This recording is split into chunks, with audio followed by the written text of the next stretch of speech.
de una manera especial para pasar del lagar a liderar un ejército pequeño de 300 hombres. Y lo maravilloso de este Dios es que a Dios no le interesan las multitudes. Él puede salvar con muchos o con pocos, porque de Él es el poder. Aprendimos que Gedeón quiere decir talador, cortador, poderoso guerrero, y que es una hermosa figura de Cristo Jesús. Con nosotros está el poderoso guerrero, el gran vencedor que nunca ha perdido ninguna batalla. Él es el campeón invicto. Gloria al Señor. Y entonces hablamos de las cualidades del líder conquistador basados en la vida de Gedeón. El líder conquistador, número 1, tiene comunión con Dios. Número 2, es esforzado y valiente. Número 3, es humilde. Número 4, es enviado por Dios. Número 5, posee la gracia de Dios. Número 6, es obediente a la voz de Dios. Número 7, posee la unción de Dios. Número 8, es ejemplo a los liderados. Número 9, posee una fe genuina. Y número 10, produce buenos resultados. De esos líderes necesitamos en la iglesia hoy. Amén. Ahora vamos a mirar otro tema en esta serie de liderazgo bíblico. Y el tema de hoy se llama Samuel, el líder y su oración. A ver, diga conmigo, Samuel, el líder y su oración. Mire a su hermano y dígaselo. Dígale otra vez, Samuel, el líder y su oración. Y vamos a mirar a través de la Biblia cómo el Señor puede hacer pasar del miedo a la victoria. Porque ese es nuestro Dios. Fíjese que el nombre de Samuel tiene un significado muy especial. Samuel significa Dios oye o Dios ha escuchado. También significa el nombre de Dios, el nombre de Samuel. De tal manera que el nombre de Samuel celebra la respuesta de la oración, del clamor de Ana, su madre. El nombre de Samuel refleja la historia de Ana.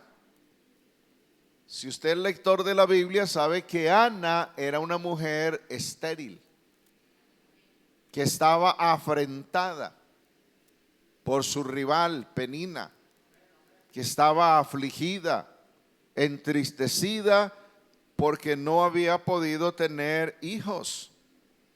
Y entonces ella clamó al Señor, oró al Señor, derramó su alma en la presencia del Señor, y el Señor oyó la oración de Ana. Inicialmente le dio un hijo a Samuel, pero luego le dio 3 hijos y 2 hijas, para un total de media docena, porque así es nuestro Dios, generoso. Él se complace en responder la oración sincera de su pueblo. Él se complace en bendecir generosamente a quienes claman a Él. Esto debe llenarnos de confianza. El Dios que respondió el clamor y la oración de Ana es el Dios de esta iglesia. Es el Dios nuestro. Y sus oídos están atentos al clamor de los justos, a la oración de los justos. Aleluya. Samuel entonces creció y se convirtió en un instrumento útil en las manos del Señor. en un gran líder para el pueblo de Israel. Primer libro de Samuel, capítulo 3. Fíjese lo que dice verso 19 al 21. Y Samuel crecía y el Señor estaba con él. Y no dejó sin cumplir ninguna de sus palabras. Reina Valera del 60 dice: y Samuel creció y el Señor estaba con él y no dejó caer a tierra ninguna de sus palabras. No dejar caer a tierra ninguna palabra del Señor es cumplirlas, es obedecerlas, es ponerlas por obra, es guardarlas. Verso 20, todo Israel desde Dan hasta Beerseba supo que Samuel era fiel profeta del Señor. Y el Señor volvió a aparecer en Silo, porque en Silo se manifestaba a Samuel la palabra del Señor. Qué hermoso eso, que nosotros aprendamos de estos personajes bíblicos que de una u otra manera representan a Cristo. Aprendamos de ellos lo bueno, el buen ejemplo que nos dan. De Samuel aprendemos consagración, aprendemos oración, aprendemos obediencia, aprendemos fidelidad al Señor. Samuel tuvo un ministerio multifacético en medio del pueblo de Israel, porque Samuel fue sacerdote, Samuel fue profeta del Señor, y Samuel fue juez de Israel. Y guió a Israel en un momento de transición donde el pueblo rechazó a Dios, porque ya el pueblo no quería que Dios reinara, y pidió un rey. Samuel se puso muy triste, lloró ante el Señor, y el Señor le dijo: no llores, porque no te han desechado a ti, me han desechado a mí. Y han pedido rey y les voy a dar un rey, pero deben saber que ese rey los va a explotar. Deben saber que ese rey se va a llevar las mujeres más hermosas del pueblo, va a poner a los hijos de Israel, los más inteligentes, los más fuertes, se los va a llevar a trabajar allá en la corte. Deben saber que ese rey hará con ellos como yo no he hecho con ellos. Es mejor que Dios gobierne nuestra vida. Cuando el Señor gobierna nuestra vida, las cosas son diferentes. Aleluya. Samuel ungió los dos primeros reyes, a Saúl y a David. Si Dios quiere, el domingo vamos a hablar de David. Estaremos hablando de David, el líder y su actitud. Que Dios nos ayude a tener la mejor actitud. Entonces, Samuel realizó funciones sacerdotales, ofreció sacrificios al Señor, intercedió por el pueblo ante Dios. Samuel trajo el mensaje de Dios para el pueblo, de tal manera que el liderazgo de Samuel, más que militar, fue espiritual. Samuel no fue tanto un guerrero militar de ir a batallas, de liderar al pueblo y llevarlos allá a pelear. El ministerio, el liderazgo de Samuel fue más espiritual. Y ya sabemos nosotros que las batallas de la vida cristiana no se pelean con espada ni con ejército, sino con el Santo Espíritu de Cristo Jesús. Y Cristo Jesús dijo: pero recibiréis poder cuando haya venido sobre vosotros el Espíritu Santo.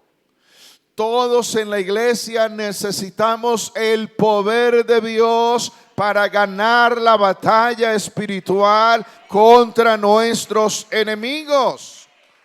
Todos en la iglesia necesitamos el poder del Espíritu Santo para pasar del miedo a la victoria. Hoy también necesitamos líderes como Samuel. Líderes que cuando oren, Dios los escuche. Líderes que cuando clamen, ellos reciban respuesta de parte de Dios. Necesitamos Samueles y necesitamos Samuelas también. Mujeres de oración, mujeres que se conectan con Dios y saben que en Dios hay respuesta, que en Dios hay solución. Hombres y mujeres de oración, hombres y mujeres de intercesión, hombres y mujeres experimentados en el arte de hablar con Dios, de clamar a Dios y recibir de Él entonces lo que se pide. Gloria al Señor.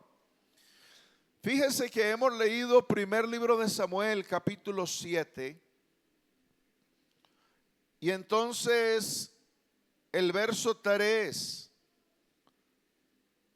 nos dice que Samuel habló a toda la casa de Israel. ¿Por qué? Porque toda la casa de Israel estaba lamentando en pos del Señor. Se estaban quejando. Y claro, tenían buenas razones para quejarse, para lamentarse. Sus ciudades estaban arruinadas, quemadas. Sus ejércitos estaban derrotados. Estaban bajo el dominio de los filisteos. Como si eso fuera poco, pues el arca de Dios no estaba reposando en el tabernáculo de Dios en Silo, sino que el arca de Dios había sido llevada a la casa de un hombre llamado Abinadab. Y habían pasado 20 años de estar en esa casa y nadie preguntaba por el arca de Dios. Parecía que a nadie le interesara la presencia de Dios, porque el arca de Dios, el arca del pacto, es un símbolo de la gloria de Dios en medio de Israel. Es un símbolo de la presencia de Dios en medio de su pueblo. ¿Cómo es posible pasar tanto tiempo sin la presencia de Dios? Hermanos, nosotros debemos preocuparnos por la presencia de Dios en nuestra vida, en nuestro hogar, en nuestra casa. Que la presencia de Dios no se aleje de nosotros, porque nosotros sin el Señor nada somos. Recuerde este pensamiento: Dios sin nosotros sigue siendo Dios. Pero nosotros sin Dios no somos nada. Esa es la realidad. Si usted se descarría y se va, Dios sigue siendo Dios. Y Dios sigue con su programa. Si usted no vuelve a la iglesia y se va al mundo a pecar, igual Cristo vendrá por su iglesia el día que Él tiene para venir por su iglesia. Pero usted sin el Señor se pierde. Si el Señor viene y lo encuentra fuera de su gracia, fuera de su iglesia, fuera de su cuerpo, usted se pierde para siempre.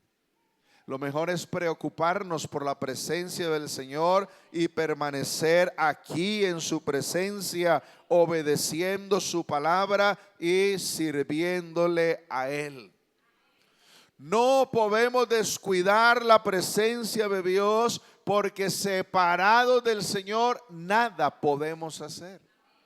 Es que Él lo dijo: permaneced en mí y yo en vosotros, porque separados de mí nada podéis hacer. Y nada es nada. Que no nos falte su presencia y que tampoco nos falte su bendición. Yo quiero decirles a ustedes, hay que revisar esas canciones que dicen que me falte todo, que me falte la vida, que me falte el dinero, que me falte la comida, que me falte el vestido, pero que no me faltes tú. Eso hay que revisarlo,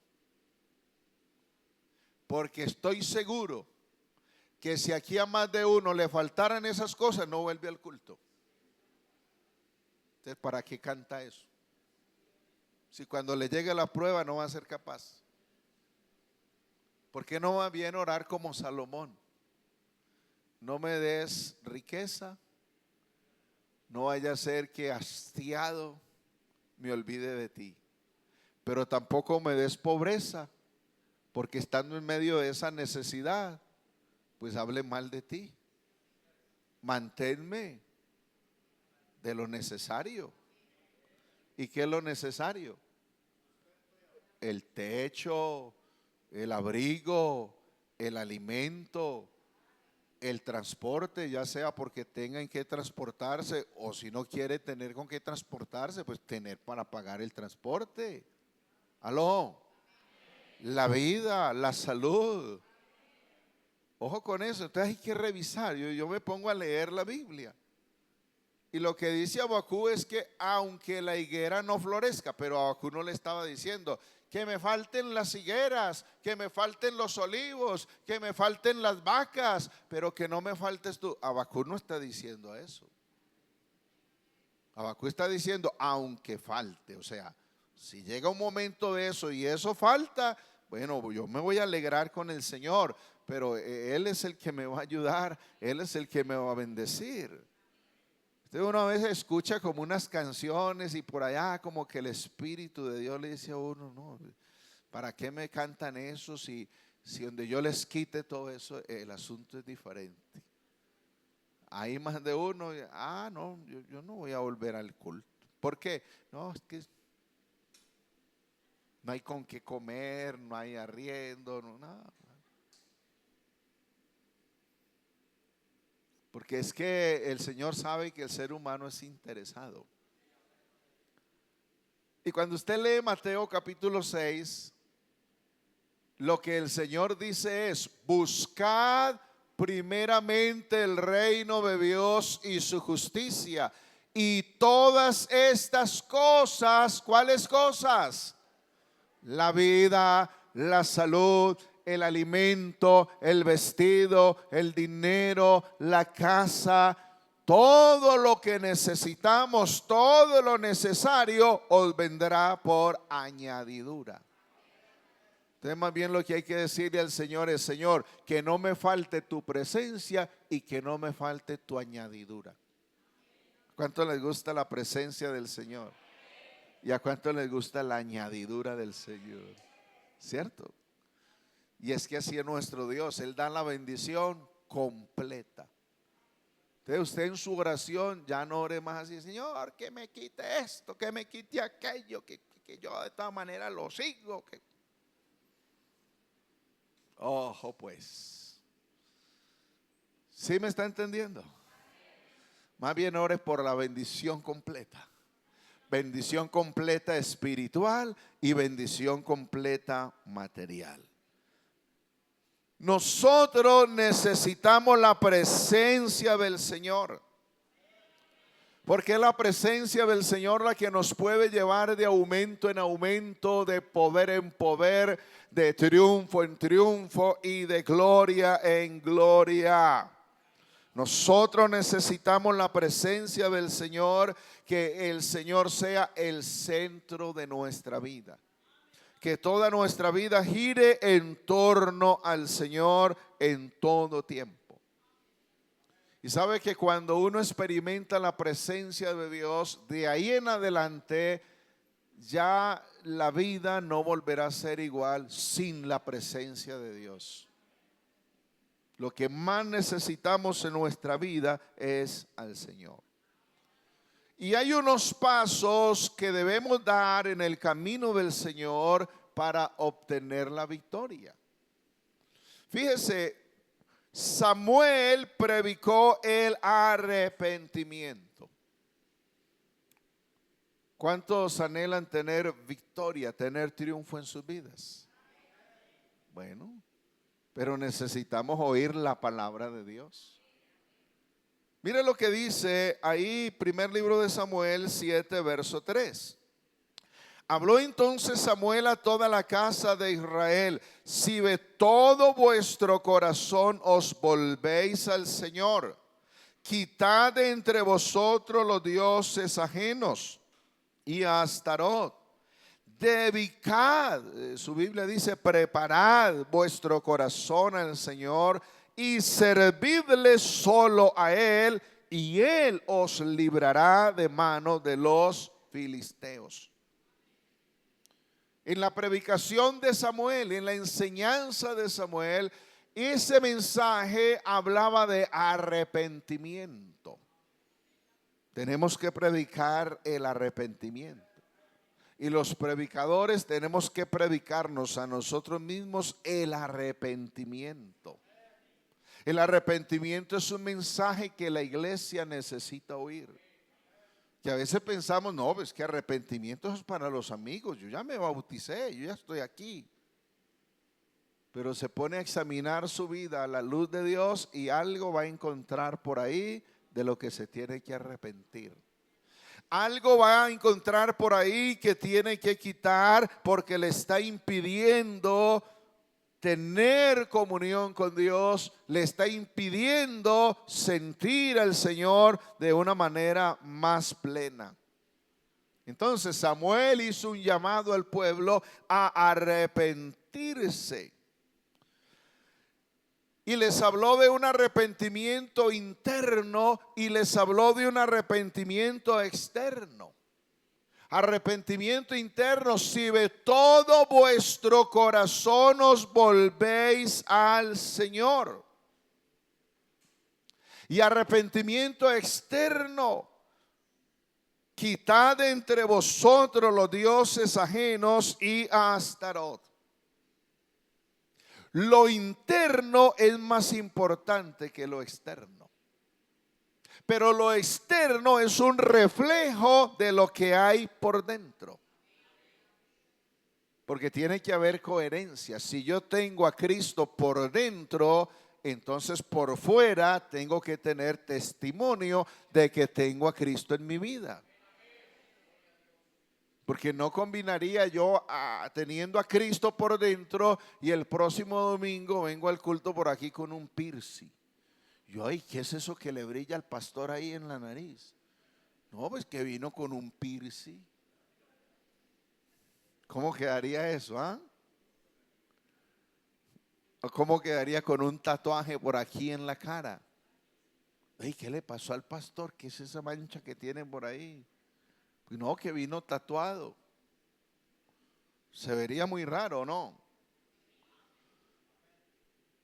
Y hay gente que dice que tiene a Cristo, que vive con Cristo, que está con Cristo y fuman marihuana, fuman cigarrillo, toman cerveza, van a bailes, escuchan música mundana, viven una vida mundana como la de cualquier persona inconversa que no conoce a Cristo. Entonces no hay coherencia ahí entre lo interno y lo externo. Fíjese, el arrepentimiento interno es oculto. Nadie puede ver realmente el corazón de otro. Sin embargo, lo interno va a ser probado por lo externo. Esa es la prueba ante los demás y aún ante uno mismo. De tal manera que Israel se volvió a Dios de todo corazón en esa ocasión. ¿Y cómo lo sabemos? Porque ellos quitaron los dioses ajenos. Nadie podía ver el corazón de ellos, pero sí se podía ver que quitaron los dioses ajenos. O sea, hubo un cambio en ellos. Porque eso es arrepentirse, es tener un cambio. Porque el arrepentimiento tiene que ser predicado. Porque cuando se predica el arrepentimiento, Cristo por su Espíritu Santo convence de pecado y Cristo por su Espíritu Santo hace una obra transformadora en la vida de los que oyen, de los que creen, de los que obedecen. Y entonces dése cuenta lo que pasó con Israel. Ellos en un comienzo no sentían que habían rechazado a Dios. Antes pensaban que adorar otros dioses era añadir adoración al Dios de Israel. Pero eso es una mezcla. Imagine uno adorando a Dios aquí y con la camándula al lado. Uno adorando a Dios aquí y con la estampita de la Virgen ahí a un lado. Pues de la supuesta Virgen. Uno adorando a Dios aquí y con la imagen allá que del Arcángel Miguel. No, eso ya es una mezcla, eso es un sincretismo. O adoramos a Dios de todo corazón o no lo adoramos.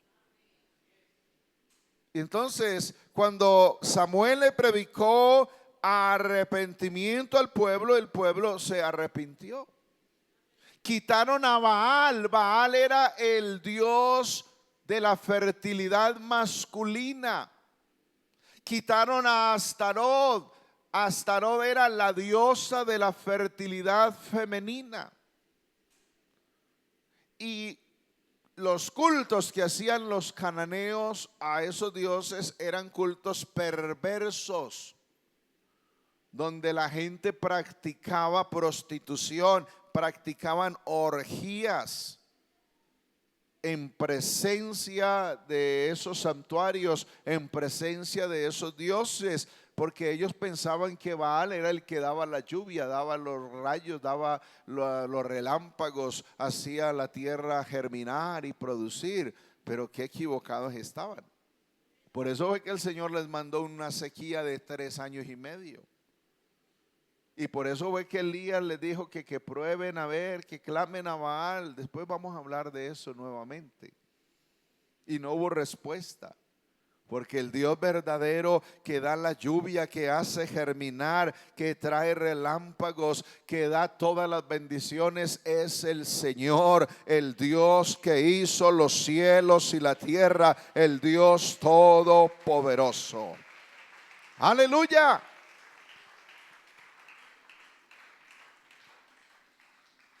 Alguno dirá, hermano, pero yo no tengo a Astarot ni tengo a Baal. Puede ser que esa clase de dioses no los tiene, pero puede tener otros dioses. Hay gente que ha hecho del dinero su Dios. Hay gente que ha hecho de una amistad su Dios. Hay gente que ha hecho de algún bien material su Dios. Y le dedican más tiempo a esas cosas que al Dios verdadero. Y todo lo que esté desplazando a Dios de su vida se ha convertido en un Dios falso, en un Dios pagano. Es necesario preparar el corazón, dedicar el corazón para el Señor. Es necesario volverse al Señor de todo corazón. Es necesario quitar todo Dios pagano. Lavarnos, limpiarnos, como dice otra escritura. Limpiémonos de toda contaminación de carne y de espíritu, de todo lo que nos impide tener comunión con Dios, de todo lo que nos estorba, porque no queremos que la presencia del Señor se aleje de nosotros. Verso 4 dice: entonces los hijos de Israel quitaron a los Baales y a Astarot y sirvieron solo al Señor. ¿Cómo nos alegra cuando alguien que se ha apartado regresa al Señor? ¿Cómo nos alegra cuando el Señor fortalece a los débiles, cuando el Señor levanta a los caídos, cuando el Señor restaura y trae avivamiento a la iglesia y a la vida de aquellos que han estado como cañas cascadas y como pábilos que humean, todos apagados, todos apacharrados? Y a veces uno piensa, uy, está como que se descarría, como que ya se va a descarriar. Y ay, Señor, ayúdalo. Qué bueno ver cristianos fortalecidos en Dios, renovados en Dios. Mire, el pueblo se arrepintió. Versos 5 y 6. Luego dijo Samuel: reunid a todo Israel en Mizpa y yo oraré por vosotros al Señor. Se reunieron pues en Mizpa, sacaron agua y la derramaron delante del Señor. Ayunaron aquel día allí y dijeron: contra el Señor hemos pecado. Y juzgó Samuel a los hijos de Israel en Mizpa. Mire, la autoridad espiritual en Israel era Samuel. Los reunió, los convocó a una reunión. El pueblo debía asistir a esa reunión. El pueblo debía congregarse para escuchar las instrucciones de Dios dadas por medio de Samuel. Y porque Samuel iba a orar por ellos. Hay gente que quiere las bendiciones, pero no quiere venir al culto. Hay gente que quiere las bendiciones, pero quieren que otros oren por ellos. No, venga al culto. Venga, porque la palabra del Señor está diciendo: reunid al pueblo en Mizpa. Ahora es reunid al pueblo en San Francisco Itagüí. Reunid al pueblo, reunid al pueblo, reunid al pueblo. Para eso hacemos los cultos. Para reunir al pueblo y que la gente pueda venir y escuchar la palabra de Dios y puedan arrepentirse y haya esa oración aquí comunitaria. Esa oración de los líderes, esa oración del pastor, esa oración de toda la iglesia. La función principal de un pastor, la función principal de un líder es orar por la iglesia. Y los líderes, los servidores, los que están a cargo de dirigir niños, de enseñar a los niños, de enseñar la palabra en los discipulados, de evangelizar, cada quien en su servicio debe convertirse en un líder de oración y orar por esos liderados, para que cuando ministre sean usados por el poder del Señor. Hermanos, todavía es necesario congregarnos. Todavía es necesario venir a este santuario a escuchar la palabra de Dios y a adorar al Señor y a orar. Cuando la iglesia creció en Jerusalén, los apóstoles nombraron 7 diáconos para que ayudaran a atender a las viudas. Y los apóstoles dijeron: y nosotros persistiremos en el ministerio de la palabra y en la oración. En esto necesitamos nosotros persistir en la oración y en el ministerio de la palabra. Que Dios nos ayude, hermanos. Israel se humilló ante el Señor, confesó su pecado. Se humillaron con ayunos, se humillaron delante del Señor, confesando su pecado. ¿Qué dice la Escritura? El que confiesa sus pecados y se aparta, alcanzará misericordia. Mas el que se endurece, caerá en el mal. Es necesario confesar a Dios nuestras ofensas. Reconocer que hemos fallado, reconocer que hemos hecho lo malo delante del Señor y arrepentirnos, cambiar, vivir la vida que al Señor le agrada. Derramaron agua en la presencia del Señor como un simbolismo, como una manera de decir: podríamos derramar nuestras lágrimas, podríamos derramar como ríos de agua, pero derramamos esta agua delante del Señor, reconociendo nuestro vacío, reconociendo nuestra necesidad que tenemos del Señor. Y con eso concuerda por allá otra escritura en Lamentaciones de Jeremías, cuando dice: levántate y da voces en la noche y derrama como agua tu corazón y clama por la vida de tus pequeñitos que perecen en las esquinas de las calles. Hermanos, tenemos que entrar en esto de la oración. Si confesamos nuestros pecados al Señor, Él es fiel y justo en perdonarnos, y su sangre preciosa nos limpia de toda maldad. Cuando no conocíamos al Señor, nos confesábamos con el cura del pueblo, y los que estaban en la ciudad con el cura de la ciudad. Pero ¿cómo salíamos después de una confesión de esas? Igual, la misma cosa, no había cambio en nosotros. Pero el día que de rodillas caímos a los pies del Señor y le pedimos a Él perdón y le confesamos a Él nuestras faltas, en Él encontramos libertad, encontramos descanso, encontramos paz, encontramos perdón. Israel dijo: contra el Señor hemos pecado, y esa es la verdad, contra el Señor hemos pecado, pero el que se arrepiente, el que confiesa su pecado, alcanza misericordia en Cristo. Aleluya. Samuel dirigió al pueblo hacia la victoria, porque cuando hay arrepentimiento, cuando hay limpieza, cuando hay confesión, cuando hay oración, cuando hay ayuno, cuando hay búsqueda de Dios, vamos rumbo a la victoria.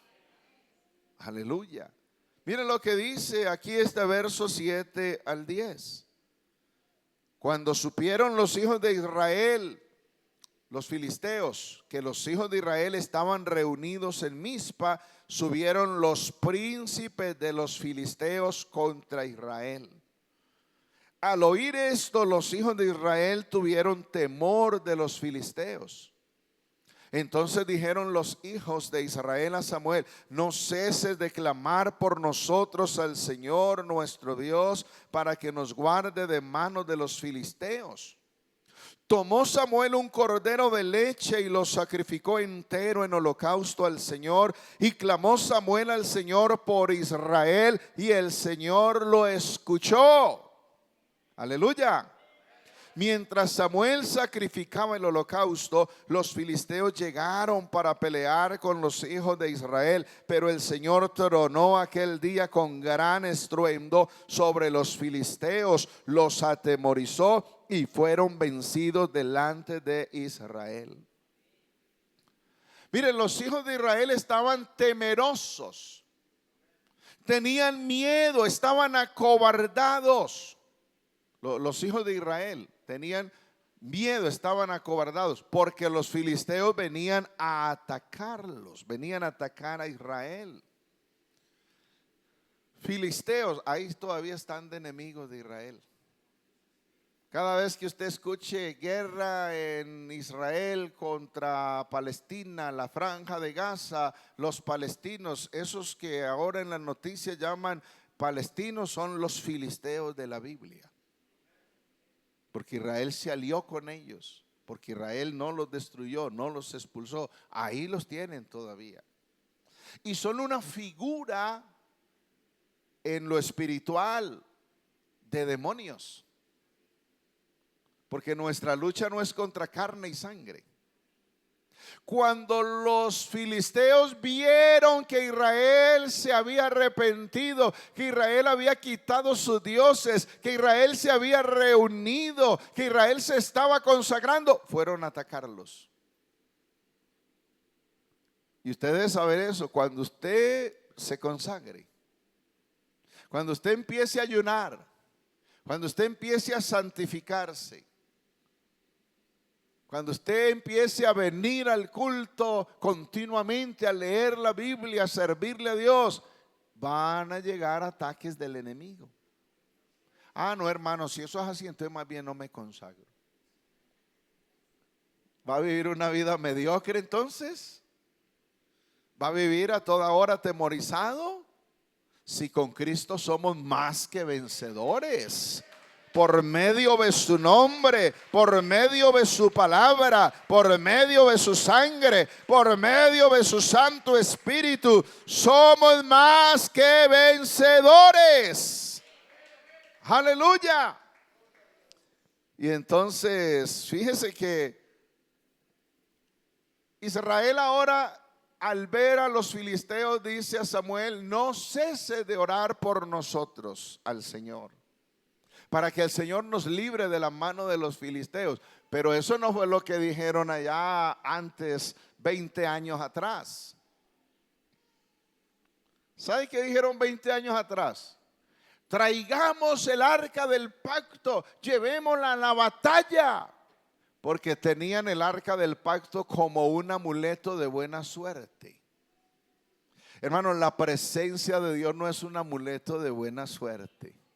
La presencia del Señor es nuestra fortaleza, es nuestra ayuda, es nuestro escudo. Pero si obedecemos a Él, si hacemos su voluntad, si estamos consagrados a Él. Pero si estamos apartados de Él, la presencia de Dios no es un amuleto para nosotros. Y en esa vez que llevaron el arca, usted sabe lo que pasó. Los derrotaron y se llevaron el arca a los filisteos. En esta ocasión no dijeron: traigamos el arca. En esta ocasión le dijeron a Samuel: no ceses de clamar por nosotros, de orar por nosotros, de interceder por nosotros, para que el Señor nos libre de la mano de los filisteos. Y entonces, fíjese que mientras Samuel clamó, mientras Samuel oró, el Señor le dio tremenda respuesta. En ese clamor, Samuel tomó un cordero de leche. ¿Qué es un cordero de leche? Tierno, por ahí de 1 año. Lo sacrificó, lo ofreció en holocausto. ¿Qué culpa tenía ese cordero de que Israel estuviera descarriado y estuviera adorando a los Baales y a Astarot? Era una manera de Samuel decirle a Dios: Señor, este pueblo merece esta muerte, pero en lugar de que este pueblo muera, muere este cordero. Y clama por ellos ante Dios, intercede por ellos ante Dios, y Dios lo escucha.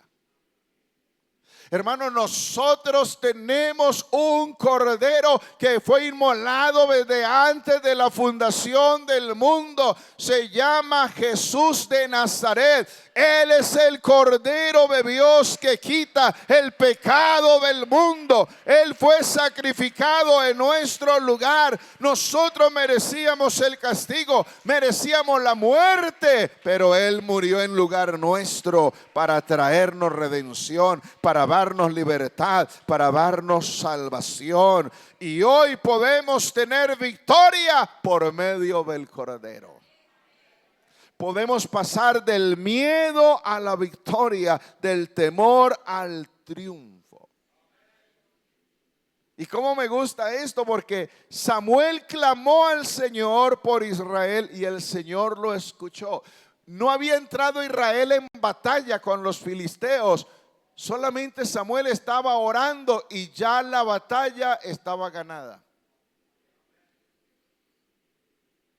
¿Aló? Solamente Samuel estaba clamando y ya la batalla estaba ganada. Porque hay batallas que solo podemos ganar orando.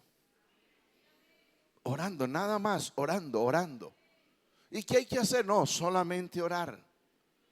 No se ponga a los puños, no saque machete, no se ponga a gritar, no se alce, no se iguale, solamente orar. Y mientras oramos, el Señor puede hacer milagros extraordinarios. El Señor puede defendernos, el Señor puede darnos victoria. El Dios que escuchó a Samuel, el Dios que dio victoria a Israel, es el Dios que nos oye a nosotros. Aleluya. ¿Qué hizo el Señor? Tronó. Y el Dios que tronó envió pánico, envió confusión a los filisteos. Pero el mismo Dios que tronó envió fortaleza y confianza al pueblo de Israel. Hermano, este Dios es extraordinario.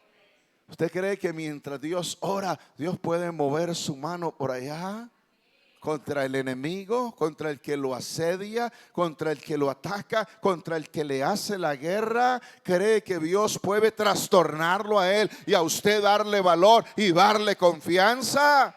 Yo lo creo. Aleluya. Salmo 99, verso 5.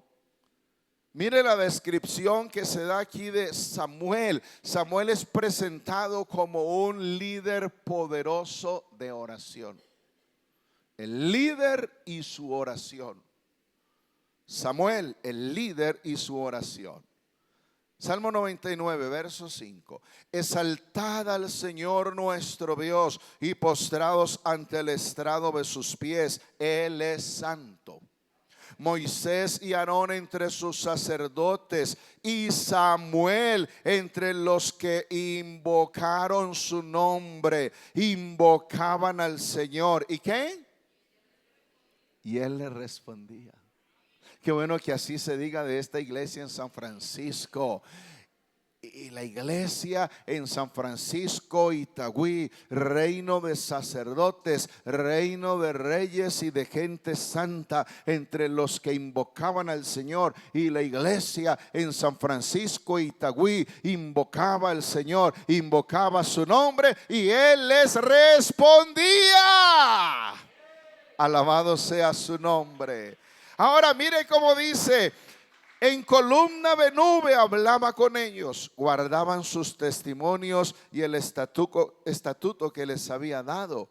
Señor Dios nuestro, tú les respondías, fuiste para ellos un Dios perdonador, pero no pasabas por alto sus maldades. Exaltad al Señor nuestro Dios y postraos ante su santo monte, porque el Señor nuestro Dios es santo.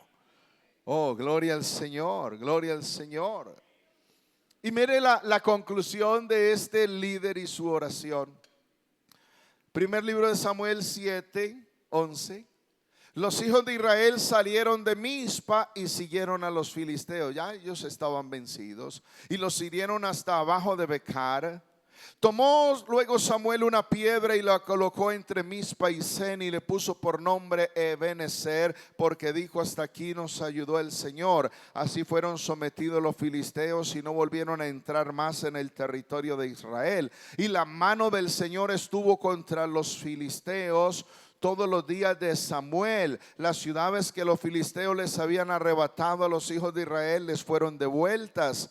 Entonces desde Ecrón hasta Gad, Israel libró su territorio de manos de los filisteos. También hubo paz entre Israel y el amorreo. Ebenezer, Eben, piedra o roca. Ezer, auxilio, socorro, ayuda. Ebenezer, piedra de ayuda, piedra de socorro, piedra de fortaleza. Tiene nombre propio esa piedra. Se llama Jesús de Nazaret. Él es nuestra roca de ayuda. Puede ser que nuestros pies tiemblen, pero la roca sobre la cual están nuestros pies, esa roca nunca temblará, porque es roca inconmovible que permanece eternamente y para siempre. En Él está nuestra fuerza, en Él está nuestra ayuda. ¡Aleluya! Levante ese aplauso fuerte a Cristo el Señor. ¡Gloria a Dios! Samuel puso un recordatorio, un monumento, una piedra como señal de que no fue Israel el que obtuvo la victoria, fue el Señor el que le dio la victoria a Israel. Y es que no somos fuertes por nosotros mismos. La fortaleza viene de parte del Señor. Y entonces Samuel cada año hacía un recorrido por Gilgal, por Betel, por Mizpa, juzgaba a Israel. Y donde él estaba ya en Mizpa, levantó un altar. Altar, lugar de oración. Altar, punto de encuentro con Dios. Altar, lugar de sacrificio. Altar, lugar de comunión con Dios. Lugar de relación con Dios. El líder y su oración. Cada uno de nosotros necesitamos tener un altar en nuestra vida para el Señor. Tengan la bondad de estar en sus pies. ¿Y qué tal